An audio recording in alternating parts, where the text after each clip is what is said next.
And I now give the floor to the last speaker, Her Excellency, the distinguished Deputy Prime Minister and Special Assistant to the President for Women from Egypt. Madam, you have the floor. السيدة الرئيسة، السادة والسيدات رؤساء الوفود الكرام.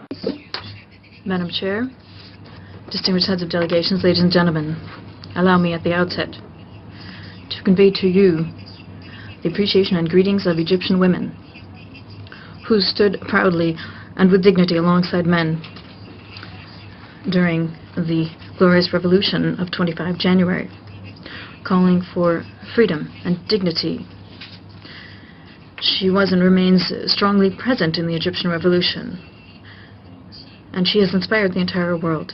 She is also effectively contributing to the process of democratization, having participated in record numbers in all voting processes to strengthen state institutions, as well as in various popular and political activities, including demonstrations and the establishment of political parties.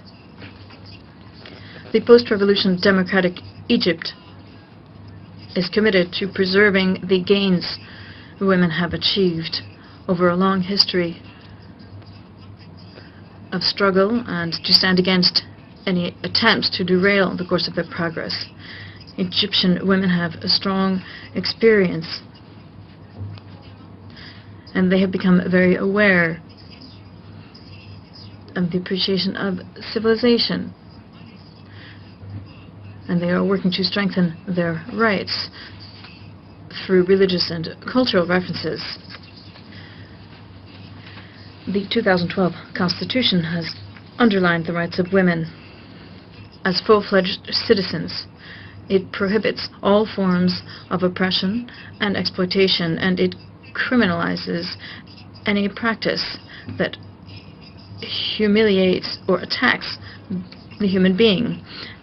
It also pays special attention to women who are breadwinners, as well as those who are divorced or widowed.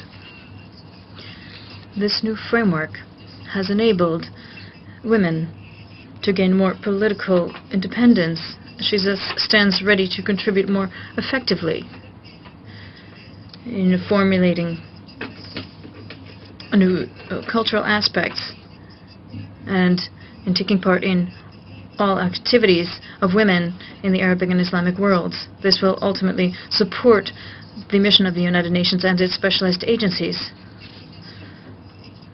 to truly embody the world with its diverse races, religions, peoples, and cultures. And Egypt therefore welcomes the presence of the regional office of UN Women in Egypt in Cairo, and intends to provide it with all possible means of support in welcoming in Cairo also the headquarters of the Arab Women Organization. It is also accepted to host the women offices of both the Organization of Islamic Cooperation and the Non-Aligned Movement. The problem of violence against women is one of the major challenges the world faces today. Egypt attaches great importance to combating all forms of such violence, and it is currently promulgating a law that criminalizes all forms of violence against women and girls. There is an urgent need to adopt comprehensive national strategies to address the root causes of this problem, based on an inclusive partnership among various state institutions with the participation of civil society. We must also take into account the family, because it is the primary pillar to combat violence. Madam Chairperson, during the elaboration of national policies, a balance must be found between the shared values of humanity and social and cultural particularities of countries and peoples. Indeed, the United Nations was built and strengthened on the respect of this principle.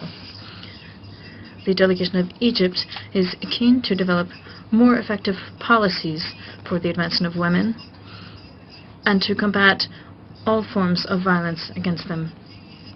We hope that the Commission will succeed in reaching balanced and specific formulations, taking into account the diversity of cultures and beliefs without attempting to impose concepts or definitions that are not within the framework of this session.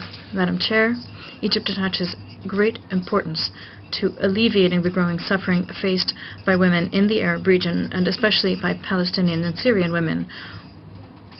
We call on the international community to provide all forms of support to women under occupation and in conflict situations.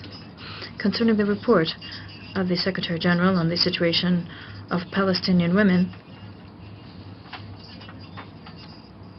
we once again urge the international community to support Palestinian women's rights to a decent life. Madam Chair,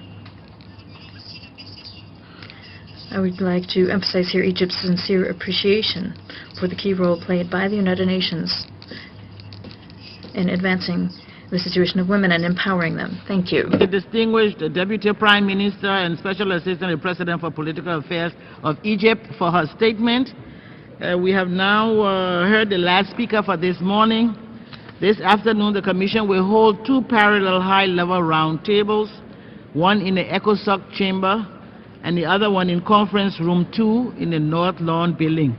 With that, I thank you for your collaboration this morning and bring this meeting to an end.